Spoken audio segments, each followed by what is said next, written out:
Info, le déploiement de troupes en Ukraine annoncé par Emmanuel Macron, mes amis. 26 pays vont envoyer des troupes sur terre, sur mer et dans les airs pour soutenir Zelensky. En effet, mes amis, ça a été annoncé il y a à peine quelques heures. Emmanuel Macron a donc dit que 26 pays, dont notamment des pays européens, vont envoyer des troupes, mais dans des conditions particulières. Et c'est là que c'est drôle, mes amis, parce qu'on a 26 pays qui se sont engagés à déployer sur 35. C'est-à-dire quand même qu'il y en a 9 qu'on dit on n'est pas fou, mais regardez bien, c'est des troupes qui vont être déployées dans le cadre d'un cessez-le-feu, donc quand il y aura plus de combat, et en plus de ça, pas sur la ligne de front. Ils sont pas fous les mecs, hein. Ils ont pas envie de croiser un soldat russe, hein, ne serait-ce à 2 km. Et Manu en a profité pour nous dire une grosse connerie, regardez bien. On ne connaît pas le bilan précis de cette guerre, mais on sait que la Russie a perdu dans son dessein plus d'1 million de soldats, tués ou blessés, pour conquérir moins d'1% du territoire ukrainien depuis novembre 2022. Alors déjà, si tu connais pas le bilan, pourquoi tu nous dis 1 million? Ah, parce que tous les spécialistes ne disent pas 1 million, ils disent 500 000.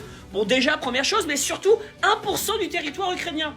Alors, je suis pas un spécialiste en cartographie ni en mathématiques, mais il me semble que tout ce qui est en rouge plus ce qui est en jaune, c'est pas 1% du territoire ukrainien. C'est plutôt 15 à 20% en vérité, hein. Donc Manu nous a raconté une énorme connerie. D'ailleurs, Macaron Premier, là, plutôt que de t'occuper des troupes en Ukraine, est-ce que tu devrais pas plutôt te centrer sur le 10 septembre, le jour où, a priori, on arrivera à te faire dégager? Allez, bon courage à ceux qui vont survivre et surtout, Slava Russia.